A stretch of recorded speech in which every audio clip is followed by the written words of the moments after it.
¿La segunda entrega de Shrek es mejor que la primera? Sabemos que las segundas partes nunca siempre funcionan o casi nunca son mejores que la primera, pero como en todo siempre hay sus excepciones, y creemos firmemente que la segunda entrega de Shrek podría ser mejor que la primera, o al menos se mantienen en el mismo lugar.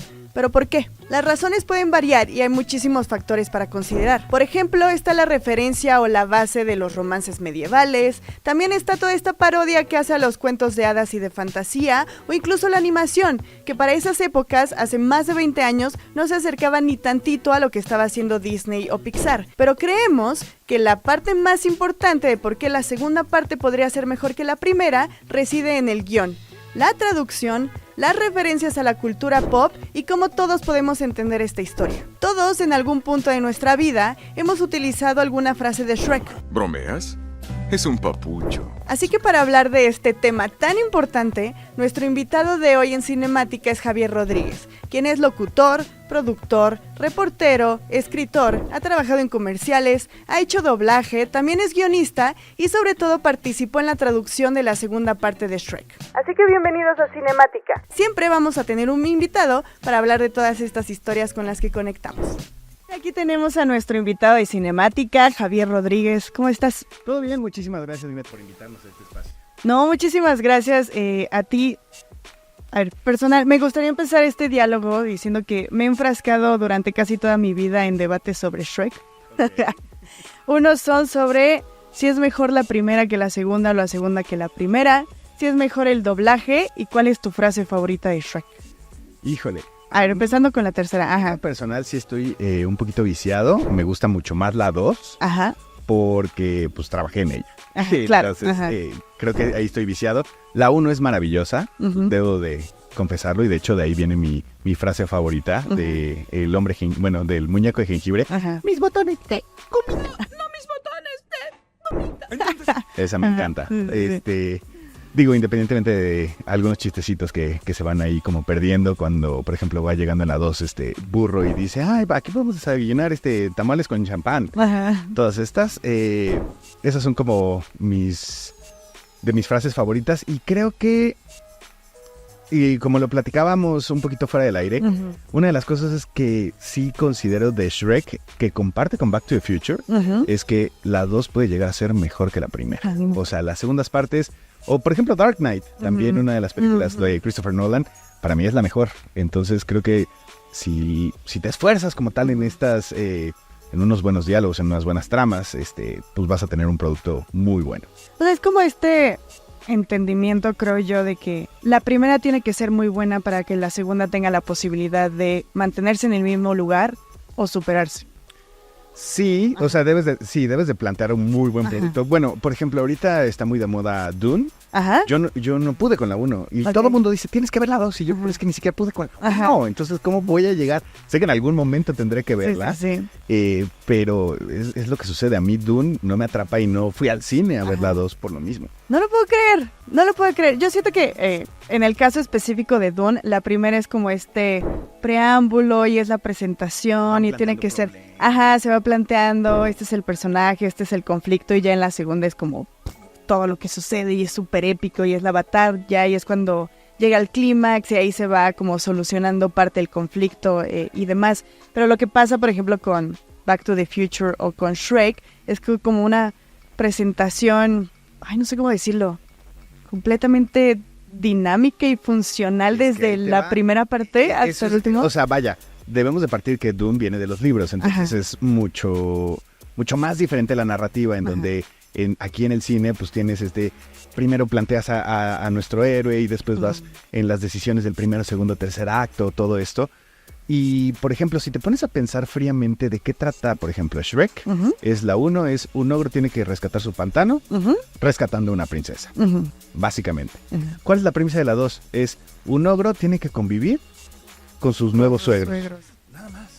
Y de ahí partes con una premisa demasiado sencilla, y obviamente pues estas dinámicas que van teniendo en el desarrollo de la trama es lo que terminan de atraparte como el personaje. Caso diferente de Dune, que se me hizo demasiado pesado. Sí, o sea, como que coincido en todas esas partes. Está el material de origen, están las decisiones que se toman, están incluso las audiencias y el objetivo con el que cada uno de los directores o creadores va contando la historia, pero me da mucha risa que tú lo simplificaste tanto y nosotros hace rato estábamos explicando, no, Shrek viene del ciclo bretón y una leyenda del rey Arturo. O sea, sí, esa es la referencia, pero lograron como adaptarla a las necesidades de la audiencia de hace 20 años. Pero ¿por qué crees que sigue funcionando 24, 23 años después?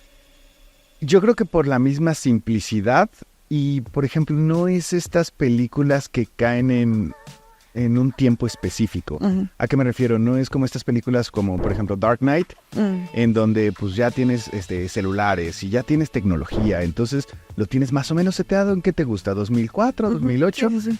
Y entonces de repente se puede volver viejo, pero esto ya es como una época renacentista, por así decírtelo, en el caso de Shrek. Y es algo que ya sabes que pasó y que de ahí no va a salir. Uh-huh. Caso específico de Back to the Future es la parte esta de la ciencia ficción, de cómo me imagino o cómo se imaginaban los años 2000 en el futuro. En los 80, o sea, es muy divertido y ahorita hasta lo ves con esta simplicidad y con esta risa de, ay, pues es que no han inventado las patinetas voladoras, pero pues sí tenemos las videollamadas como las hacen en AT&T, que de repente estás despedido, Marty McFly, y eso te pasa por gallina y por tratar de engañar a la empresa.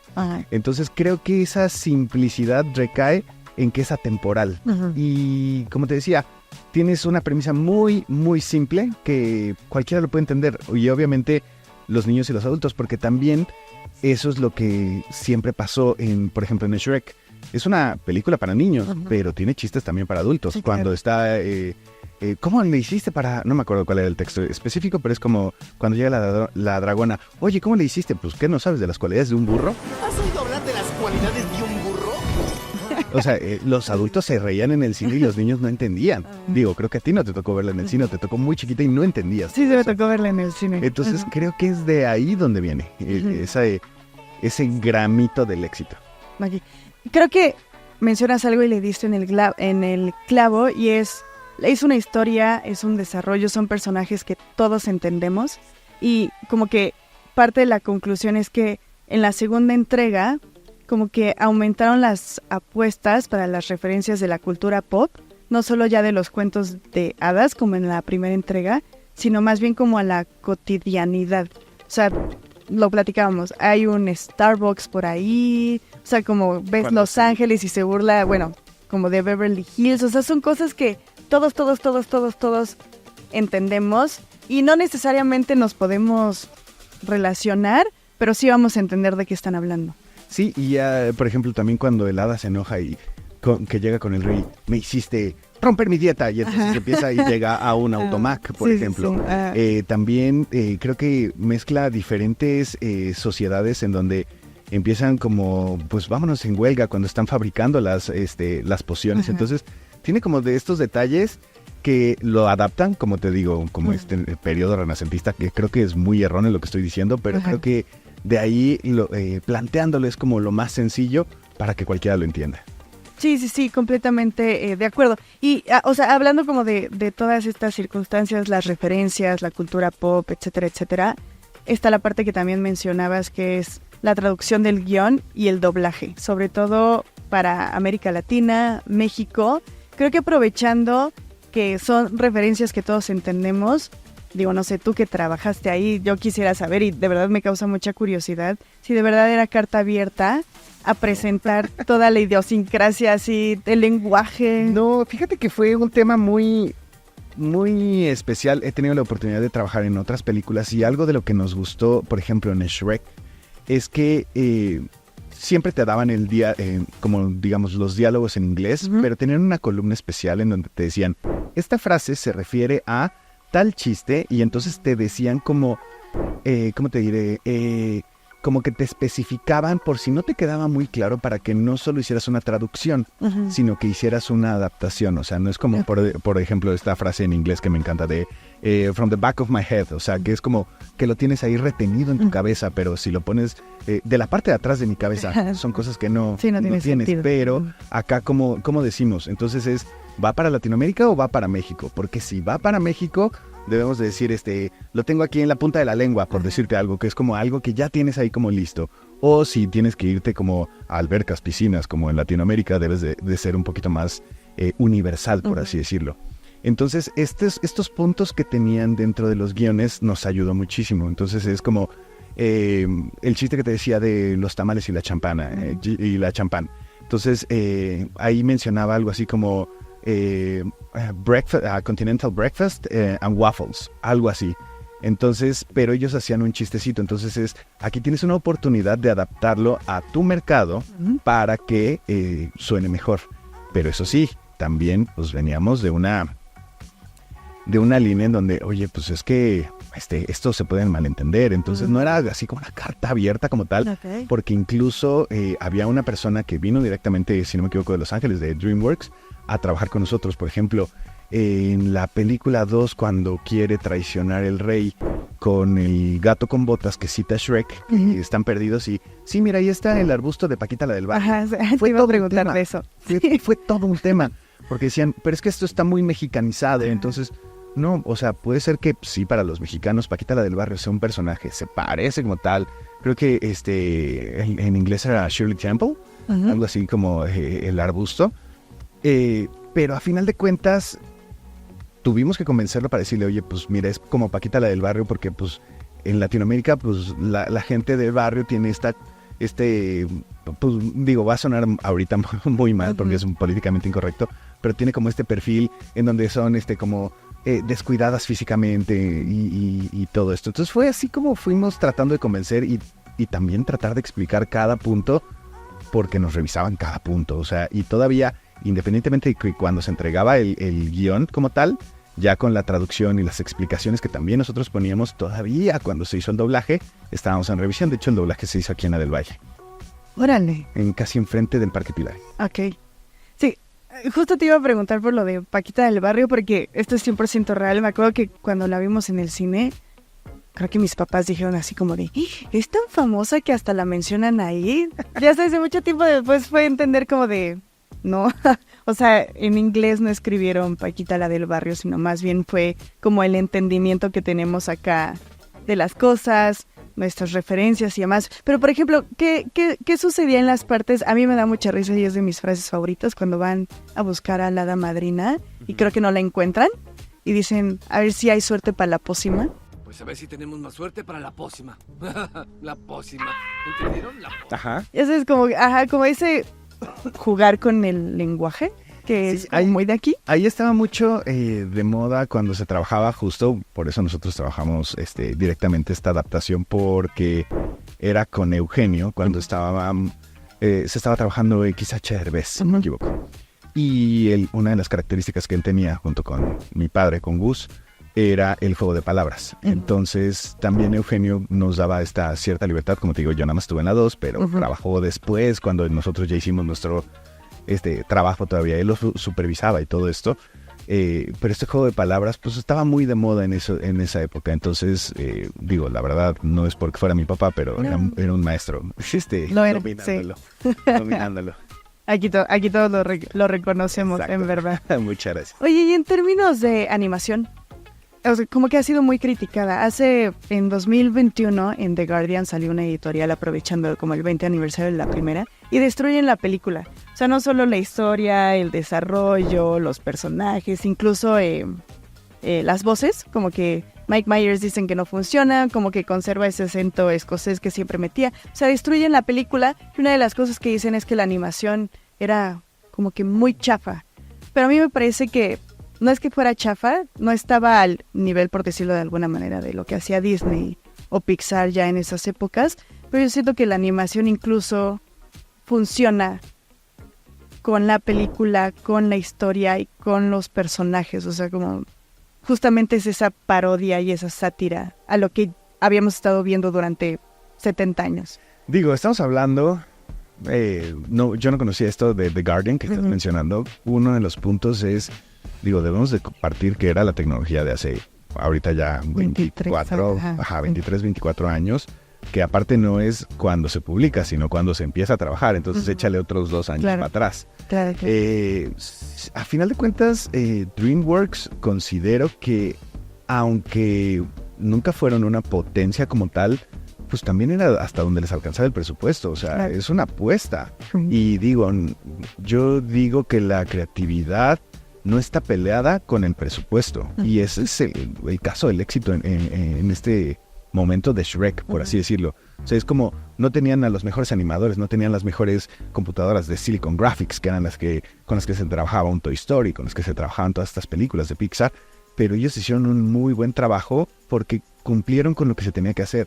O sea, ¿cuántas películas de bajo presupuesto, por así decirlo, no hemos visto que de repente decimos, oye, está buena, o sea, me la pasé bien y lo que sea necesario, y no por eso, no porque tenías que verle el poro que se le a Shrek contra la luz, entonces si eran las 6 de la tarde la luz debe estar... No te preocupes por eso, o sea, preocúpate por divertirte. Entonces, sí tenía una muy buena calidad, yo lo considero, pero pues sí, ahorita ya que lo ves 23 años después, pues dices, el pelaje del burro pues no se ve tan padre, ¿no? O el Pinocho pues sí se ve más corrientito y parece de la Merced, pero ahí es donde debemos de partir, es la simplicidad y la creatividad de cómo quisieron plantear una historia donde un ogro tiene que juntarse con los personajes de los cuentos más famosos y de ahí pues rescatar a una princesa y se enamoran. Aparte de sacarlos, ahorita que lo mencionas, no sé por qué lo pensé, pero es como sacar a todos esos personajes que conocemos de ese contexto y ponernos en otro completamente distinto, y creo que también eso es parte como de la genialidad, ¿no? O sea, ver al lobo, ya sabes, así en la torre esperando ahora como Al principio así, de las dos. reemplazando a Fiona, ajá, ¿no? O sea, eso también creo que lo hace interesante a Shrek. Sí, a mí me hubiera gustado, esto ya es en lo personal, a mí me hubiera gustado más que se relacionara con estos personajes. O sea, por ejemplo, aunque en la 2 de repente el lobo y Pinocho y cuando trae lo de la tanga, di una mentira, trae una tanga. ¡Es una tanga! Y que no le crece la nariz, es como, exacto. Entonces, de ahí, pues me hubiera gustado tener como esta mayor relación, pero a final de cuentas también entiendo que en la narrativa tienes a dos personajes que son completamente lo opuesto, que terminan el público termina medio identificándose con cada uno, porque pues de repente no es porque seas literalmente un burro o porque seas una persona tonta, pero a final de cuentas pues, te gustan las tonterías. Ajá. Y al mismo tiempo también te gusta la seriedad de ya quiero resolver mis cosas y ya irme a dormir a mi casa. O sea, déjenme en paz. Entonces, creo que tener a los otros personajes son muy buenos. También creo que es por licencias, por lo que entendí en su momento. Entonces, sí me hubiera gustado verlos un poquito más, pero creo que lo lograron bien. O sea, que funcionaron bien. Sí, por supuesto. O sea, el muñeco de jengibre también se volvió algo icónico. Sí. Y o sea, Lord Farquaad, que es así como, pues no es como el príncipe o... pues no sé cómo decírtelo, como que quiere ser príncipe o rey, porque pues no lo veías en otro lado, ¿no? Entonces, bueno, pues ya tiene la característica, oye, pues es enano, y entonces se burlan de esto. Incluso el espejo de, cuando empiezan, la soltera número 1, no sé qué, no sé cuánto, ella vive en el castillo. Eso también te da mucho juego, porque pues tienes estos elementos de los cuentos con los que creciste, entonces también te hace parte de, esta nostalgia de, me gustaba cuando era niño, hacía esto, hacía aquello. Oye, ¿qué opinas de la 3 y la 4? Están fuera de mi universo, así. Prefiero creer que no existen. Sé que existen. Ajá, pero... Las vi. Ajá. Y pues está bien. No, creo que ahí ya perdieron un poquito de fuerza. Igual ya viéndola como papá, puede ser que ya me identifique con algunas cosas. La verdad es que no lo he hecho. La 4, ¿no? En la 4, que es cuando están ahí los bebecitos Shrek. Pero, las vi, pero la verdad es que no las recuerdo bien. A mí no me tocó trabajarlas, entonces están fuera de mi universo también. Sí. ¿Y qué opinas de que va a haber una quinta entrega? Después de tanto tiempo, después de que justamente la 3 y la 4 no fueron como tan... Y lo veo bastante relevante. bien. Es como, por ejemplo, ¿qué fue Monster Inc. cuando van a la universidad? O sea, si te pones a ver, es como... tú lo debes de saber, tú eres experta, Greta. Monster Inc. es como de niños y justo pasa el mismo tiempo que los chavitos que vieron esa película van a la universidad, entonces por eso se identifican. Entonces vamos a ver de qué trata la trama, porque pues tú lo viste hace 23 años y tú eres una niña, yo ya era medianamente un adolescente casi adulto. Entonces, vamos a ver hacia dónde nos lleva y qué narrativa tiene, porque pues obviamente tienen ahí el mercado cautivo y deben de ser temas que nos interesen. Igual y ya va a ser más como para adultos. Digo, no estamos hablando de pornografía, ni mucho menos, ¿no? O sea, porque hay que ser específicos. Va a ser como temas más para adultos que igual y van a poder ver niños en una animación. ¿Sabes? A mí, eso que mencionas, ¿sabes? A mí con qué me pasó con Toy Story. O sea, la vi cuando era niña y justo cuando cumplía 18 y iba a entrar a la universidad, Andy se va a la universidad. Y conecté mucho y se me hizo fabuloso. ¿Y lloraste? Todo. Ay, muchísimo. Es normal. Pero ya con la última, ¿qué es la quinta? La 4.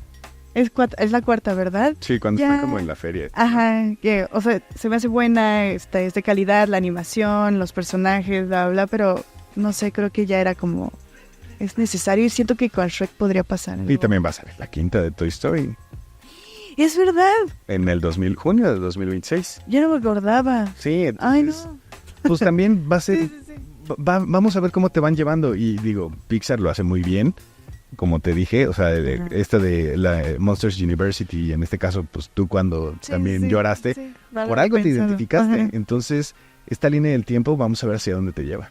Sí, no lo había pensado, pero sí, está interesante. Ándale. O sea, hasta bien estudiado. Pues muchas gracias, Javier, por la plática, por estar con nosotros aquí en Cinemática y ojalá en otro episodio puedas acompañarnos otra vez. Yo encantado, Greta, gracias por el espacio y estamos en contacto. La segunda de Shrek sí es mejor que la primera. No podemos tener una respuesta definitiva, pero lo que sí creemos es que sin la genialidad de la primera, no podría existir la segunda. Y quizá parece obvio y muy tonta esta respuesta, pero lo que creemos es que la primera entrega agarró una leyenda de la Edad Media del ciclo bretón y todo eso complejo lo hizo más simple. Sin embargo, la segunda lo que hizo es simplificar aún más la premisa de un ogro que tiene que conocer a sus suegros y tiene que lidiar con todos estos conflictos, pero no le puso un contexto de ninguna época. Y por eso es que la película sigue funcionando hasta ahorita, a 20 años de que se estrenara. Así que cuéntenos en los comentarios ustedes qué piensan de Shrek. ¿Les gusta más la primera, la segunda? ¿Cuál es su frase o escena favorita? Y díganos qué piensan.